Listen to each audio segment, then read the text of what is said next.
சட்டமன்ற தேர்தலில் போட்டியிட மாட்டாரா? இது உண்மையா? ஏன் இந்த முடிவு? பின் என்டிஏ கூட்டணி உடைகிறதா என்ற ஒரு கேள்வி இருக்கிறது. என்டிஏ கூட்டணியில் சண்டை என்று பிரச்சாரம் செய்கிறது. அண்ணாமலை ஓடிவிட்டார் என்று பொய் பரப்புகிறது.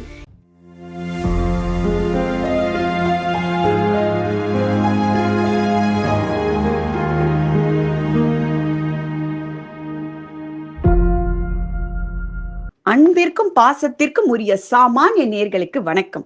இன்று நாம் அண்ணாமலை ஐயா அவர்களை பற்றிய காணொலியை பார்க்க போகிறோம். அண்ணாமலை ஐயா அவர்கள் சட்டமன்ற தேர்தலில் போட்டியிட மாட்டாரா? இது உண்மையா? ஏன் இந்த முடிவு? என்டிஏ கூட்டணியில் என்னதான் நடக்கின்றது என்பதை பற்றிய இந்த காணொலியை முழுமையாக பாருங்கள். என் இனிய நேயர்களே, இறுதி வரை பாருங்கள். இன்று இந்து பத்திரிகையில் அண்ணாமலை ஐயா அவர்களை பற்றிய செய்தி தொகுப்பொன்று வெளியானது. அந்த செய்தி தொகுப்பில் அண்ணாமலை அவர்கள் அதிமுக பாஜகவிற்கு ஒதுக்கப்பட்டுள்ள தொகுதிகளுக்கு மிகுந்த அதிருப்தி தெரிவித்தார். பின் தான் எந்த தொகுதியிலும் போட்டியிட விரும்பவில்லை என்றும் என்டிஏ வேட்பாளருக்கு கட்சி பணியாளராக வேலை செய்வேன், மோடி மற்றும் அமித்ஷா அவர்களுக்கு விசுவாசமாக இருப்பேன் என்று குறிப்பிட்டிருந்தார். இவ்வாறு ஏன் கூறினார்? ஏன் இந்த அதிருப்தி என்பதற்கும் இந்து நாளிதழ் ஒரு பதில் கொடுத்துள்ளது. அதிமுக தன் 2 கூட்டணி கட்சிகளுக்கும் முதலில் தொகுதிகளை ஒதுக்கிய பிறகே பாஜகவிற்கு தொகுதிகளை ஒதுக்கியதாம். பின் பாஜகவிற்கு ஒதுக்கப்பட்டுள்ள தொகுதிகள் சாதகமற்ற, வளர முடியாத தொகுதிகள். உதாரணத்திற்கு திருவண்ணாமலை தொகுதி. டிஎம்சி கட்சியில் அதிமுக ஒதுக்கப்பட்டுள்ள தொகுதியானது அமைச்சர்கள் பிரதிநிதித்துவம் செய்யும் 3 தொகுதிகள். இந்திய ஜனநாயக கட்சியும் நியூ ஜஸ்டிஸ் பார்ட்டியும் சாதகமற்ற தொகுதியிலேயே ஒடுக்கப்பட்டுள்ளது.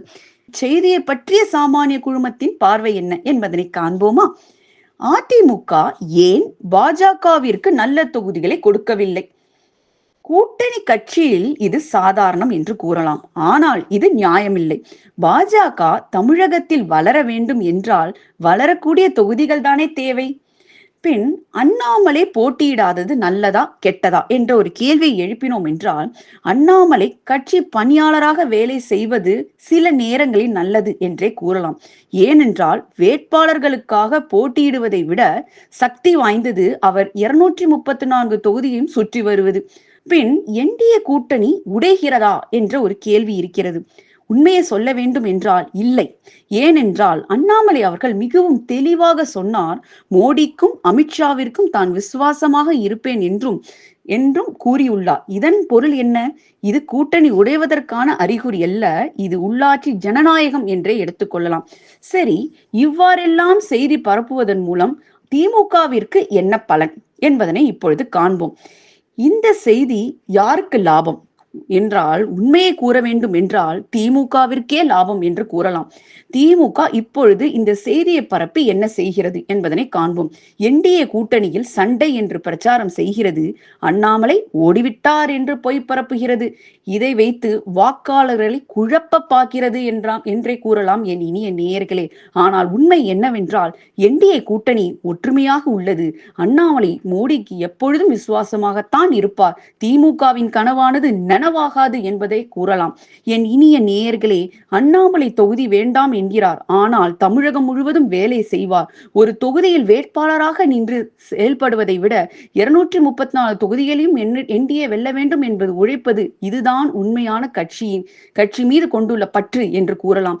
வரும் ஏப்ரல் 23ஆம் தேதி என்டிஏ வெற்றி நிச்சயம். மோடி வழியில் தமிழகம் முன்னேறும் என்று கூறி, காணொலி உங்களுக்கு பிடித்திருந்தால் லைக் செய்யவும், ஷேர் செய்யவும், சப்ஸ்கிரைப் செய்யவும், கமெண்ட் செய்யவும் என்று கூறி விடைபெறுகிறேன். நன்றி, வணக்கம். நேற்று நீங்க பாத்தீங்கன்னா இதை தவிர கிணத்துக்கடவுல இன்று காலை பழனியில பாஜக தொண்டர்கள் போராட்டம், மாவட்ட பாஜக அலுவலகத்துக்கு முன் போராட்டம். என்னன்னா கிணத்துக்கடவு சீட்டு பாஜக மிகவும் எதிர்பார்த்த சீட்டு. அந்த சீட்டையும் என்டிஏ கூட்டணியில 27 சீட்ல பெற முடியல. அதே போல பழனி சீட்டு ரொம்ப எதிர்பார்த்தது. நம்ம எல்லாமே பழனி கனகராஜ் கேண்டிடேட் கன்ஃபார்ம் அப்படின்லாம் சொன்னாங்க. அந்த சீட்டுமே வரல அப்படின்ற போது அது ஒரு மிகப்பெரிய ஏமாற்றமாக இருந்தது அப்படின்றத பார்க்கலாம்.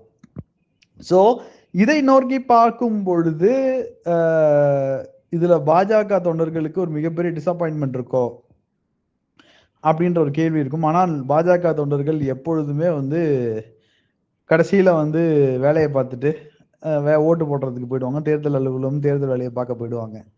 ஸோ அதை நோக்கி தான் இதுவும் போகுதா அப்படின்றத நம்ம பார்க்கணும். இன்னொன்று வந்து கொஞ்ச நேரத்துக்கு முன்னாடி வந்து அதிமுகல இருந்து கிட்டத்தட்ட ரிமைனிங் கான்ஸ்டியூன்சிஸ் சென்னை தவிர மற்ற எல்லா கான்ஸ்டியூன்சிக்கும் கொடுக்கப்பட்டிருக்கு. எல்லாம் எதிர்பார்க்கப்பட்ட பெயர்கள் தான், either current MLA or ex MLA. அதுல வந்து செங்கோட்டையனுக்கு எதிராக கோபிச்செட்டிப்பாளையத்துல வந்து நீங்க பாத்தீங்கன்னா வந்து ஒரு சின்ன பையன், ஒரு 40 இயர்ஸ் ஓல்டு மாணவர் அணி சேர்ந்த ஒருவரை வந்து கேண்டிடேட்டா போட்டிருக்காங்க. ரொம்ப இன்ட்ரெஸ்டிங் ஃபைட்டா இருக்கும் அப்படின்னு சொல்லி எதிர்பார்க்கப்படுகிறது. இன்னொன்று வந்து இதுல ஓபிஎஸ்க்கு எதிராக மா கொள்கை பொறுப்பு செயலாளர் அவர்களை வந்து கேண்டிடேட்டா போட்டிருக்காங்க. அதையும் பார்க்க வேண்டியது இருக்கு. ஸோ அதிமுக என்ன பண்ணிருக்கு, தன்னோட எல்லா ஹெவி வெயிட்டையும் வந்து இந்த தேர்தலில் இறக்கியிருக்கு அப்படின்றது குறிப்பா தெரியுது. சென்னையில வந்து இன்னும் வரல. எஸ், சென்னையில வந்து சென்னை சுற்றி உள்ள பகுதியின் சீட்டுகளுக்கு இன்னும் வந்து அனௌன்ஸ்மெண்ட் வரல. அதுக்கு முதல் காரணம் வந்து ஆலந்தூர் தொகுதி தான். ஆலந்தூர் தொகுதி யாருக்கு போகுதுன்றத மிகப்பெரிய கன்ஃபியூஷன்ல இருக்குன்னு தான் சொல்றாங்க. ஏன்னா வந்து ஆலந்தூர் தொகுதி வந்து ராஜேஸ்வரி பிரியா அவங்கள வந்து நிக்க வைக்கலாம் அப்படின்னு ஒரு ஐடியா இருந்தது. பட் ராஜேஸ்வரி பிரியா அவர்களை நிக்க வைத்திருந்தா முந்தானத்து இந்த சீட் ஷேரிங் போது அவங்களை கூப்பிட்டு அந்த சீட்டை கொடுத்துருக்கலாம். அது கொடுக்கல. இல்லை எப்படி பண்ண போறாங்கன்னு தெரியல. ஒரு கூட்டணி கட்சிக்கு போதான்னு தெரியல. அதே மாதிரி 3-4 பேர் வந்து ஆலந்தூர் சுத்தி அடிப்படுது. ஒண்ணு வந்து பரணி பிரசாத் சொல்லிட்டு 100 எக்ஸ் கவுன்சிலரு 167வது வட்டத்துல இருக்காரு. அவருக்கு ஒரு வாய்ப்பு இருக்குன்னு சொல்றாங்க. அது மாதிரி வந்து வீடியோ சேகர் அப்படின்னு சொல்லிட்டு ஒருத்தர் சொல்லுவாங்க, வேளச்சேரியில இருந்து எக்ஸ் கவுன்சிலர், அவர் ஆலந்தூர்ல நிக்கலாம் அப்படின்னு சொல்லி சொல்றாங்க.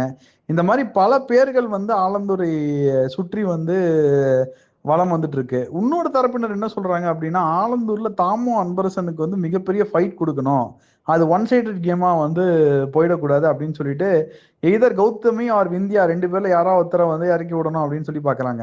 சரி, ஆலந்தூர்ல வந்து அதிமுக தொண்டர்களே இல்லையா, வளர்மதி நிக்க மாட்டாங்கன்னா, மலர்மதி வந்து 1000 விளக்குல நிக்கிறதுனால ஆலந்தூர்ல வந்து ஒரு புது கேண்டிடேட் விந்தியா கௌதமி எல்லார் பேரும் அடிபடுது. ஆலந்தூருக்காக தான் அந்த list waiting. But Alandur list வந்தா அதுவும் சுமூகமாக முடிஞ்சிடும் அப்படின்னு தான் பார்க்கப்படுகிறது.